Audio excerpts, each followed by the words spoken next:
Part 5. Miseducation and the Media.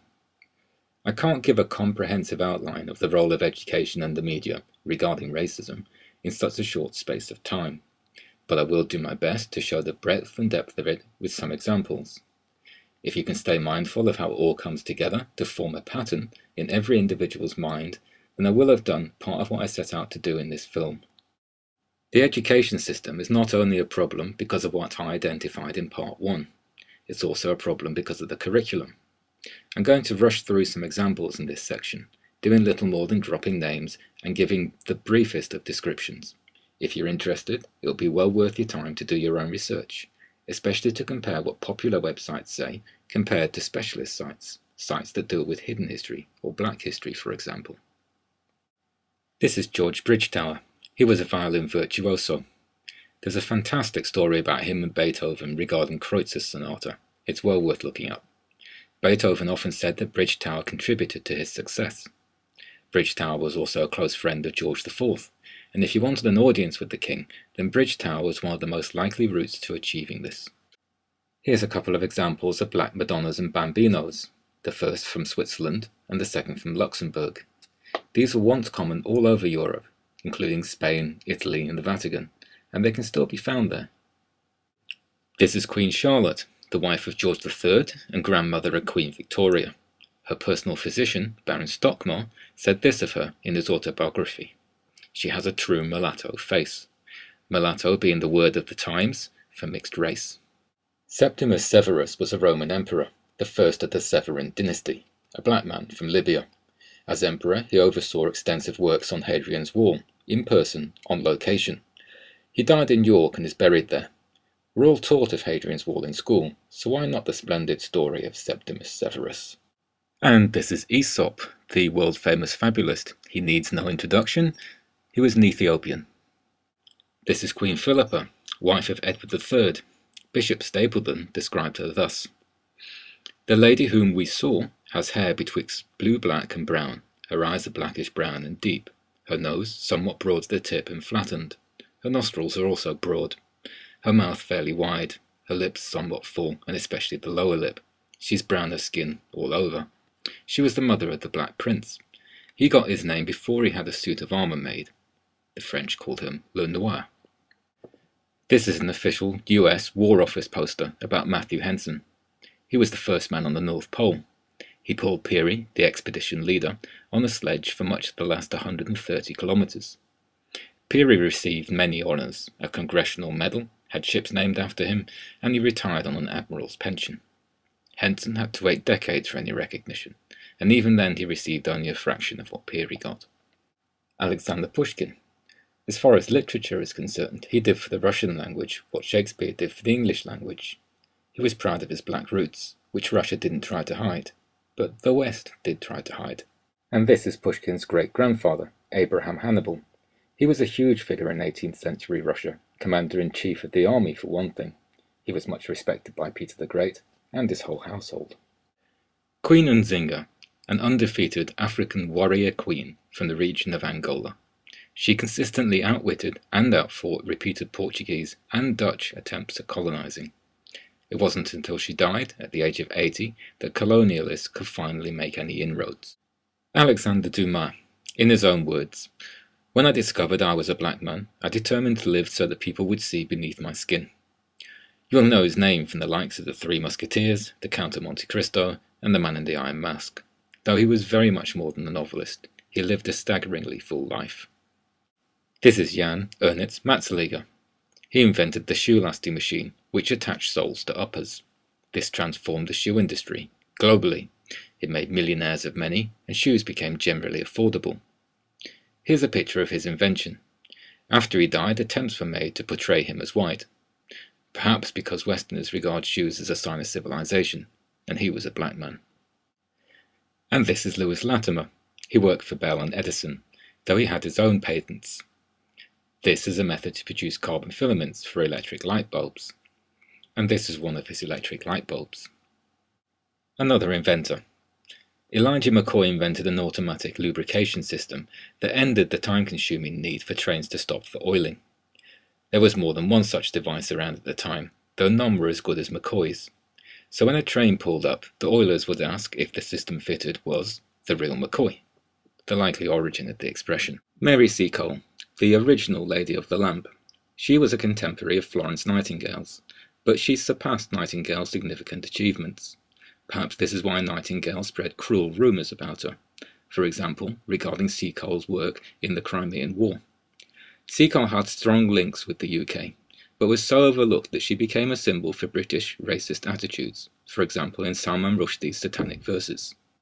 Hatshepsut, one of the most successful pharaohs. She reopened lucrative trade routes with the lands south of Egypt, the people the ancient Egyptians rightly saw as their ancestors.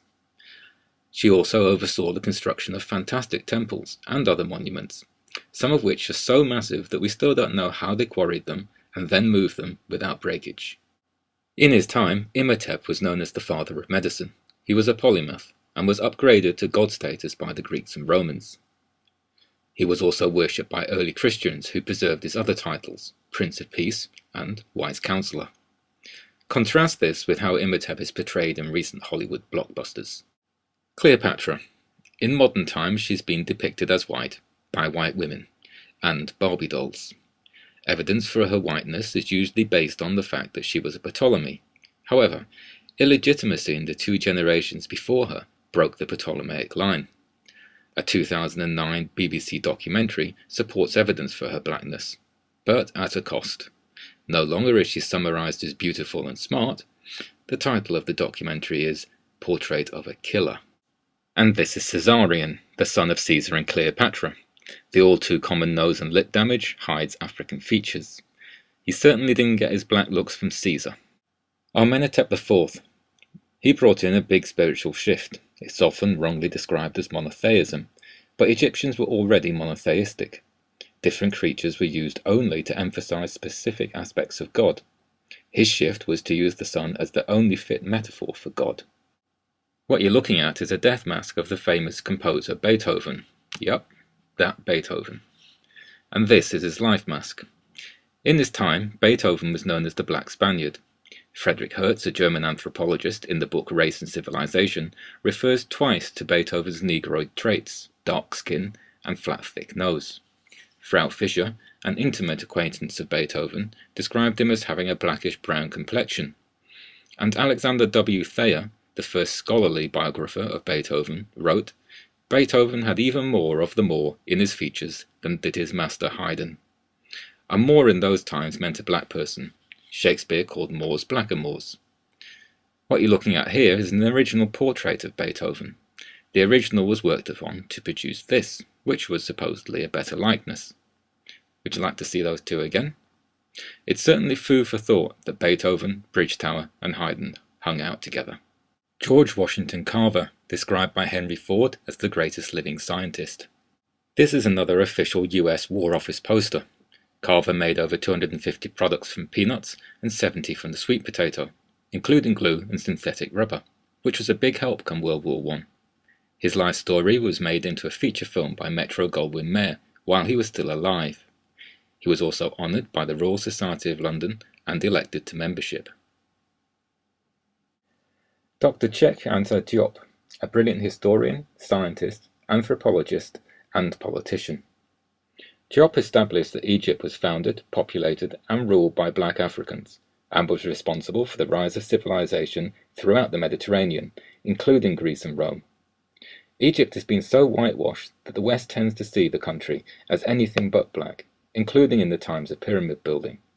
Diop used carbon dating on Egyptian artifacts and remains, and pioneered tests to determine the melanin content of Egyptian mummies, the kind of brilliance that led him to being ostracized by Egyptologists. Forensic investigators later adopted his techniques. Count Constantine de Volney, philosopher, historian, and Orientalist. Having spent time in Egypt, he returned saying, "Just think that this race of black men, today our slave and the object of our scorn, is the very race to which we owe our arts, sciences, and even the use of speech." He said these things long before the whitewashing of Egypt was complete, hence the works of Diop were very much required. While we're remembering great civilizations, I need to mention the Moors. From 710 to 1492 AD, the Moors were a strong presence in Europe in 3 dynasties. Spain being their European stronghold. The first was the Umayyad Empire. It started with Tariq ibn Ziyad, after whom Gibraltar is named. Jabal al-Tariq, meaning Mountain of Tariq. They were in Spain until around 1000 AD. They were followed by the Almoravid, black people who came from Senegal. They ruled until around 1150 AD. And finally came the Almohad, who ruled until 1492. During this time, Spain, under the Moors, was the capital of civilization for Europe. Unlike much of the rest of Europe, it had paved streets, which were illuminated at night.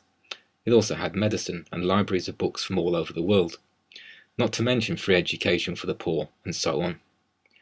Around 1000 AD, the Islamic Empire extended south.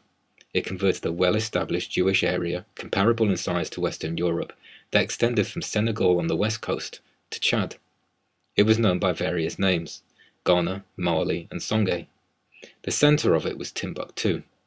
In the time of Columbus, Timbuktu is the established center of Western civilization. It contained more books than all the libraries of Europe combined, all men were literate, and violence was pretty much unheard of.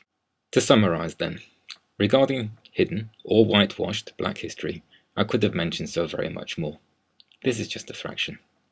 For example, I could have talked about Sambo, the supreme deity of Hinduism, and how the children's story, Little Black Sambo, is hardly a reflection of the supreme deity. Or I could have talked about Buddhism and its ancient links to Africa, many of which are evidenced in old carvings throughout the Far East, for example at Angkor Wat. Staying in the Far East, I could have mentioned ancient African connections to Japan, through proverbs proclaiming that the best samurai have some black blood. Or talked about the Ainu, the indigenous black people of Japan and Far East Russia.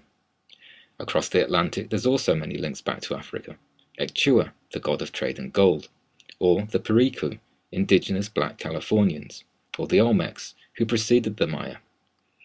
I could have mentioned that Pythagoras waited 20 years to get into the Egyptian mystery schools, where he learned all about triangles, or Archimedes visiting and seeing the irrigation screws in everyday use, those screws now bearing his name.